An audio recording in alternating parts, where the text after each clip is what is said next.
இந்த உலகத்தில் எல்லாத்துக்குமே வந்து பொருளோட வேல்யூ வந்து காசு வந்து ஏறிக்கிட்டே இருக்குது. ஆனால் இந்த பூமரோட வேலை மட்டும் இன்னும் அப்படியே இருக்குது. ஸோ அது என்ன ரீசன்றதை பார்த்துருவோம். ஸோ இதுக்கும் நயன்தாராவோட சீடிக்கும் என்ன ரீசன்றதையும் பார்த்துருவோம். ஸோ பூமர் வந்து 1995 ₹1 வந்து இன்ட்ரடியூஸ் பண்ணாங்க. ஸோ அப்படி இன்ட்ரடியூஸ் பண்ணதில் வந்து இப்போ 2024 இப்போ வரையுமே ₹1 வைக்கிது. ஸோ அந்த என்ன ரீசன்னு பார்த்தாப்புல, அதாவது அவங்க என்ன மெத்தட் யூஸ் பண்ணியிருக்காங்கன்னா, கஸ்டமரை வந்து ரீட்டைன் பண்ணுறதுக்காக ப்ராடக்டோட வேல்யூவோட அமௌண்ட்டோட வேல்யூ வந்து ஒரே தான் வச்சோம்னா கண்டிப்பாக இதோட வேல்யூ வந்து கண்டிப்பாக குறையாது அப்படின்ற ஒரு காரணத்தினால தான் இந்த மெத்தடை வந்து யூஸ் பண்ணியிருக்காங்க. அது என்ன மெத்தட்னு பார்த்தப்ப ஸ்ட்ரிங்ஃப்ளேஷன். ஸோ ஸ்ட்ரிங்ஃப்ளேஷன்னா என்னென்னு பார்த்தாப்புல, இப்போ இந்த ப்ராடக்டோட வேல்யூ இருக்குது.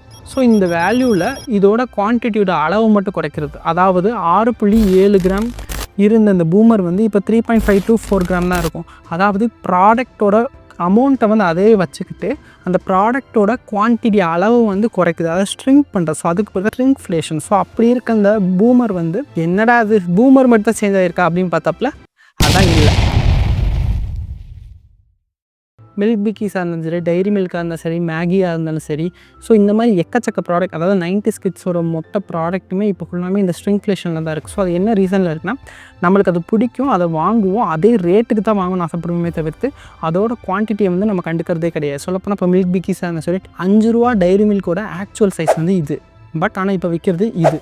ஸோ இப்படி இருக்கிறப்ப நம்ம வந்து இதில் வந்து என்ன கற்றுக்கிறோம்னா, ஸோ அவங்க வந்து சக்ஸஸ்ஃபுல்லாக இருக்கிறதுக்கு காரணம் என்னென்னா, கஸ்டமரோட நீடை வந்து பூர்த்தி பண்ணியிருக்காங்க. கஸ்டமர் நீடை என்னடா பூர்த்தி பண்ணியிருக்காங்க விட குவான்டிட்டியை நம்ம யாருமே கவனிக்கவே இல்லை. ஆக மொத்தம் நம்மளுக்கு ₹5 பார்லிஜி கிடைக்குது, ₹5 டைரி மில்க் கிடைக்குது, ₹5 5 ஸ்டார் கிடைக்குது, ₹1 பூமர் கிடைக்குன்றது தான் மைண்டில் நம்ம வச்சுருக்கோம். ஸோ அதனால தான் அவங்க வந்து ஜெயிக்கிறாங்க. ஸோ இதுக்கும் நயன்தாரா சீடிக்கும் என்ன கான்செப்ட்னு பார்த்தாப்புல, அவங்க மேரேஜ் பண்ணி ரொம்ப வருஷம் ஆயிடுச்சு. 2 இயர்ஸ் ஆகிருக்கும்னு நினைக்கிறேன். ஸோ அப்படி இருக்க மேரேஜ் சீனியரில் வந்து அந்த ஃபுட்டேஜ்லாம் வந்து நெட்ஃப்ளிக்ஸுக்கு வந்து விற்றுருக்காங்க. 30 crores 30 கோடிக்கு விற்றுருக்காங்க. ஸோ அப்படி பார்த்தாப்புல நயன்தாரா வந்து ஒரு ஹைப்பில் இருக்காங்களோ சரி ஓகே. பட் வந்து இன்னும் அந்த 30 crores அவங்க ஏர்ன் பண்ணுற அளவுக்கு நெட்ஃப்ளிக்ஸில் வந்து அந்த ப்ரொமோஷனே வந்து அவங்க கொடுக்கவே இல்லை. சொல்லப்போனால் ₹0 மார்க்கெட்டிங். ₹0 மார்க்கெட்டிங்னா என்னென்னு பார்த்தாப்புல, ₹1 கூட அந்த பூமர் செலவழிக்க அந்த ₹1 கூட செலவழிக்காமல் ஆக மொத்தம் அவங்களோட ப்ராடக்ட்டை வந்து நம்மளை மாதிரி கஸ்டமர்ஸ்ட்டாக விற்கிறது. ஸோ அதுக்கு பேர் என்னென்னு பார்த்தாப்புல, அதுக்கு பேர் தான் வந்து ₹0 மார்க்கெட்டிங்.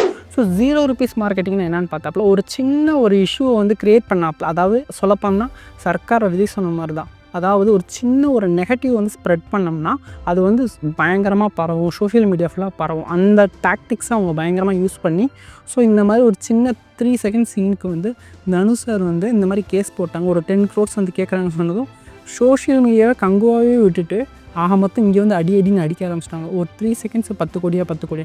ஆக மொத்தம் மார்க்கெட்டிங் பயங்கரமாக பூஸ்டப் ஆகிடுச்சு.